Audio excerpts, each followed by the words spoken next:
tell me, honey, come back. Sometime I wanna rap like Jack. Sometime I get a hump in my back. Sometime I'm going over here. Sometime. Us explicaré com preparar bacallà amb samfaina. He comprat bacallà salat, molt bo del mercat, sobretot aquests trossos ben grossos, com més gruixuts siguin, la veritat és que són millors. I el primer que cal fer és dessalar el bacallà, i per això ens fan falta 48 hores, calen 48 hores per dessalar el bacallà. Per 4 persones jo diria que un parell de trossos per persona, per tant 8 trossos poden estar bé. Per tant jo escollo un de gran i un de petit, ja que tenim aquí uns trossos ben macos, i cal pensar que amb l'aigua augmenta el volum. Per tant, posem el bacallà en un bol i omplim el bol amb aigua freda.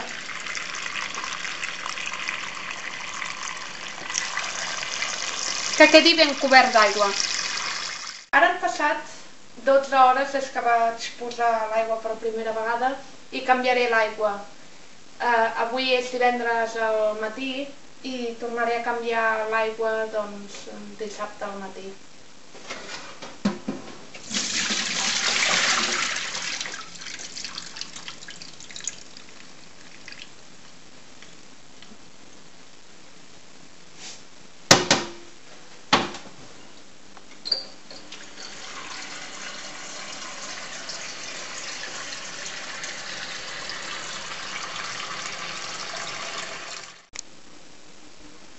Per fer la samfaina necessitarem tallar trossos petits, un parell de cebes, tot depèn de la mida, uns quants grans d'all, pebrot, jo n'he agafat 3, barrejat vermell i verd, albergínia i tomàquet.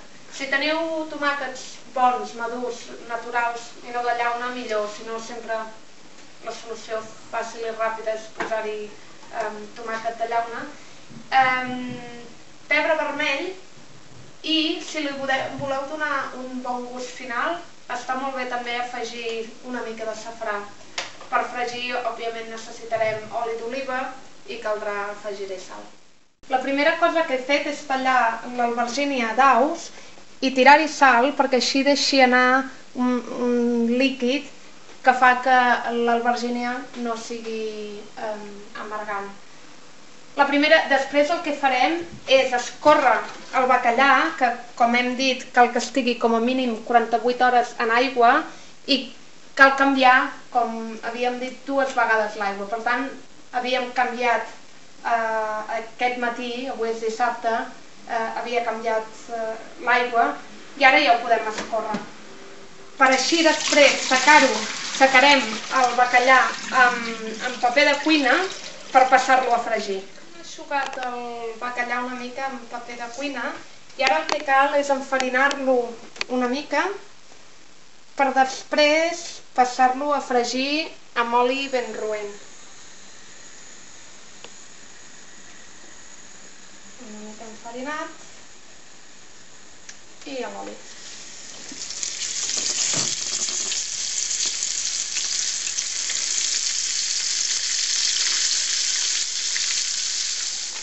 Ja hem fregit el peix i ara passarem a fer la samfaina.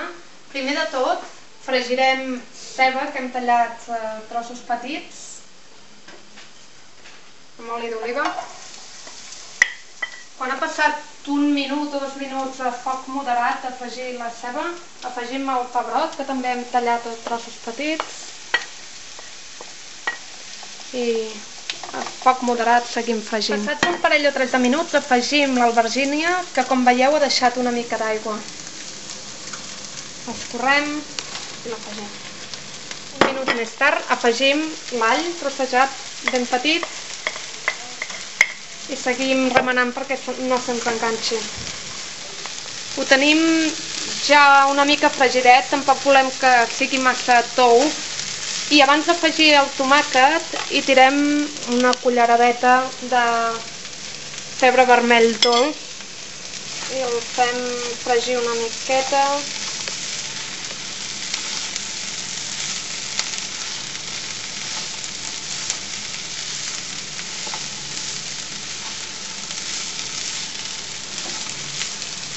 I afegim el tomàquet.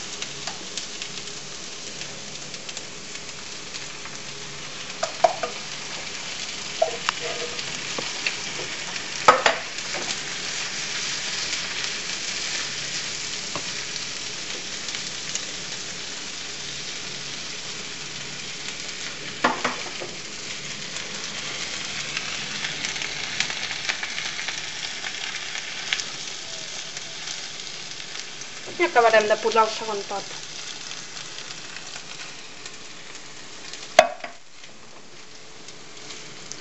Salem una mica.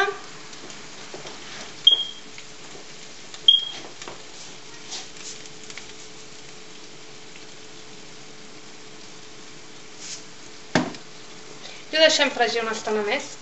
Hem fregit el sofregit durant 5 o 10 minuts. I ara afegiré safrà, que hi dona molt bon gust. No és necessari si no en teniu, però jo trobo que hi dona un toc que val la pena. Per cert, que la salsa de la samfaina és molt versàtil i és una salsa que tant acompanya molt bé el bacallà com el pollastre, el conill, etc. Fins i tot el porc. Molt bé. Generosa he estat amb el safrà. Remenem una mica. I ara afegirem ja el bacallà, que deixarem coure entre 5 i 10 minuts a foc lent i tapat. Anem a posar els trossos, vigilant que no se'ns trenquin. Intentant que quedin coberts.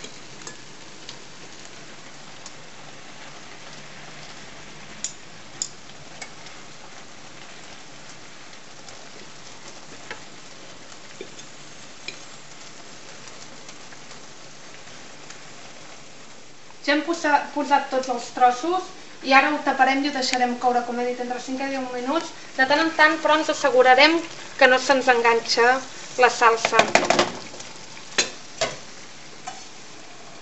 I ho posarem a foc lent. A mig coure tombarem els trossos de bacallà i així també ens assegurarem que la salsa no s'enganxa. Amb compte de no trencar els trossos. Han passat 10 minuts i ja ho tenim fet. Si ens sembla que cal una mica més, també cal mirar segons el gust. Apagarem el foc i ja passarem a emplatar, doncs.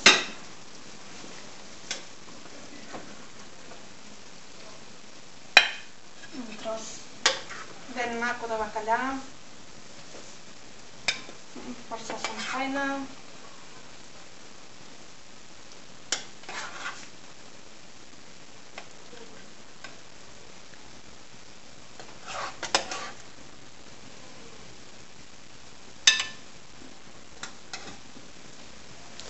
I ja està llest. Preparat per menjar i fa bona olor. Yeah, my honey, come back. Sometime I'm on a rat back jack. Sometime I get a hump in my back. Sometime I'm going over here.